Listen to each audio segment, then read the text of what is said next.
Jadi, preeklamsia merupakan hipertensi pada kehamilan ditandai dengan tekanan darah yang tinggi, yaitu lebih dari 140/90 mm hidrargyrum, dan juga disertai dengan protein dalam urin lebih dari 300 mg per 24 jam. Preeklamsia ini menyebabkan sakit berat, kecacatan jangka panjang, serta kematian ibu, janin, dan neonatus. Untuk faktor penyebab preeklamsia ini belum diketahui secara pasti, namun ada beberapa teori yang menjelaskan penyebab preeklamsia adalah masalah perkembangan pada plasenta.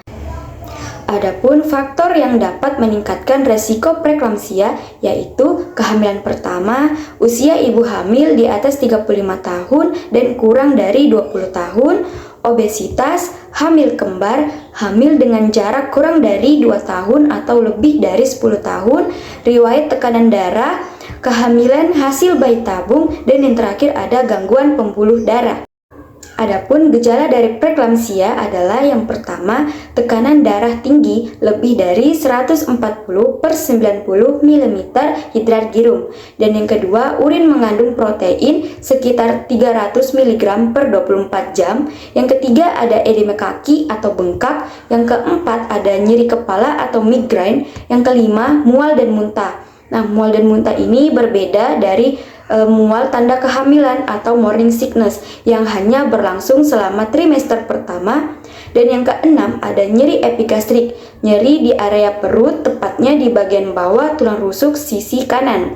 Dan yang ketujuh, ada nyeri bahu dan panggung bawah. Dan yang terakhir, ada kenaikan berat badan secara drastis.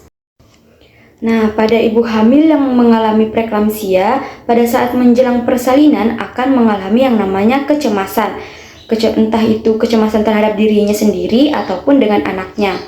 Bentuk kecemasan terhadap dirinya sendiri meliputi dia takut mati, takut berpisah dengan bayinya, cemas terhadap kesehatan, cemas terhadap rasa nyeri saat persalinan, takut beban hidupnya semakin berat, dan yang terakhir takut akan tanggung jawabnya sebagai ibu. Adapun bentuk kecemasan terhadap anaknya meliputi dia takut bayinya akan cacat, takut keguguran dan kematian dalam kandungan. Nah, jadi ibu hamil yang mengalami kecemasan dan stres dapat mengakibatkan tekanan darahnya naik. Janin dalam rahim dapat merespon apa yang dirasakan oleh ibunya, seperti detak jantung ibu. Semakin cepat detak jantung, maka semakin cepat juga pergerakan janin di dalam perut atau di dalam rahim. Selanjutnya, dukungan psikologis. Dukungan psikologis yang diperlukan pada ibu hamil selain dirinya sendiri, pasangan, dan keluarganya adalah dukungan dari bidan. Bidan dapat memberikan informasi yang baik atau konseling pada saat kunjungan ANC atau antenatal care untuk mengatasi setiap kecemasan yang dirasakan klien serta mencegah kecemasan berkelanjutan yang biasa menyebabkan stres ataupun depresi yang akan berdampak pada kesehatan ibu dan juga janinnya. Peran bidan di sini antara lain memberikan asuhan kebidanan seperti asuhan kebidanan yang komprehensif dan berkualitas terhadap ibu hamil, persalinan, dan juga nifas. Melakukan identifikasi adanya masalah, screening, edukasi, dan konseling. Jadi, preeklamsia ini bisa kita cegah loh. Yang pertama, melakukan pemeriksaan rutin selama kehamilan minimal 4 kali. 1 kali pemeriksaan pada trimester pertama, 1 kali pemeriksaan pada trimester kedua, dan 2 kali pemeriksaan pada trimester ketiga. Dan yang kedua, menjaga berat badan ideal selama hamil. Dan yang ketiga, tidak merokok ataupun mengkonsumsi alkohol.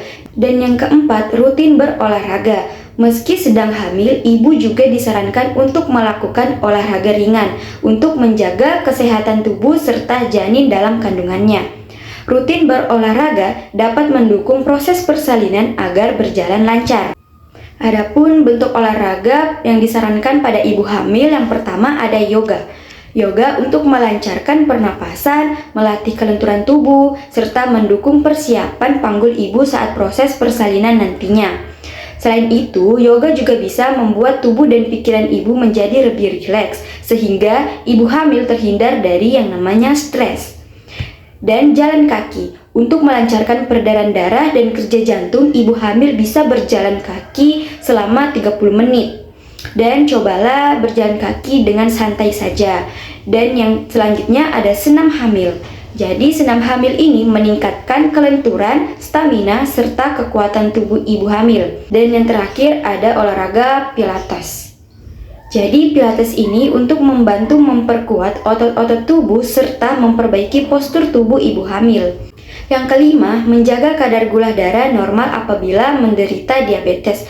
Dan yang keenam, mengontrol tekanan darah tinggi. Dan yang terakhir, yang ketujuh, ada mengurangi konsumsi makanan yang tinggi garam. Baik, selanjutnya kita akan membahas tentang makanan yang sehat untuk ibu hamil penderita preeklamsia. Yang pertama ada buah dan sayur. Buah yang kaya akan antioksidan seperti stroberi, blueberry, jeruk, jambu biji, melon, mangga, dan lain-lain. Dan untuk sayur yang kaya akan antioksidan seperti brokoli, kacang merah, bayam, tomat, selada, kol ungu, dan lain-lain. Yang kedua ada protein nabati seperti tahu, tempe, kacang-kacangan, bisa jadi protein rendah kalori yang baik dikonsumsi pada ibu hamil yang mengidap preeklamsia. Yang ketiga ada karbohidrat tinggi serat seperti nasi merah, oat atau ubi. Dan yang keempat ada ikan atau makanan laut. Rutin makan tinggi omega 3 sebanyak 250 gram per hari. Hal ini dapat mengurangi resiko preeklamsia seperti contohnya makanan seperti udang, simping, ikan salmon, dan ikan teri. Dan yang kelima ada asupan tinggi vitamin D. Bisa didapatkan dari ikan dan telur. Nah, yang terakhir ada yogurt. Makanan ini mengandung probiotik, tapi ingat, pilih yang rendah lemak dan gula.